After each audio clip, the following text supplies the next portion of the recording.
తెలంగాణ రాష్ట్రంలో రాజకీయాలు గంటల వ్యవధిలోనే మారిపోతున్నాయి. ఒక్క ఇష్యూ 24 గంటలకు మించి హాట్ టాపిక్‌గా సాగడం లేదు.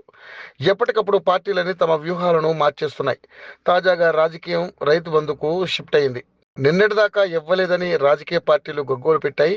ఇప్పుడు అధికార పార్టీ కాంగ్రెస్ రైతు బంధు ఇస్తుంటే ఆంక్షలు పెడతారా అని ప్రశ్నిస్తున్నారు. అదే నేతలు బీఆర్ఎస్ హయాంలో రైతు బంధు దుర్వినియోగం అయిందని, పంటలు పండించిన రైతులకు, రియల్ ఎస్టేట్ వ్యాపారులకు, బడాబాబులకు ఇస్తున్నారని ఆరోపణ చేశారు.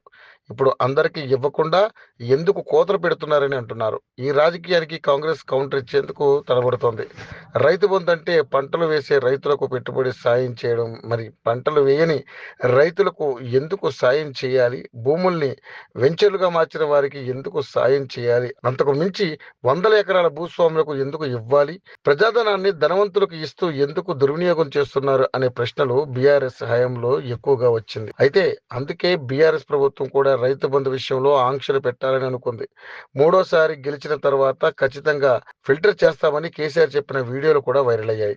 ఇప్పుడు కాంగ్రెస్ ప్రభుత్వం అదే చేస్తుంది.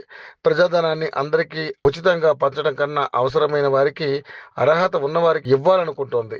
అందుకే పంటలు వేసిన వారికి ఇవ్వడానికి ఏర్పాట్లు చేస్తుంది. అయితే గతంలోలా ఫిల్టర్ చేయడాన్ని సమర్థించిన పార్టీలు ఇప్పుడు తేడాగా స్పందిస్తున్నాయి.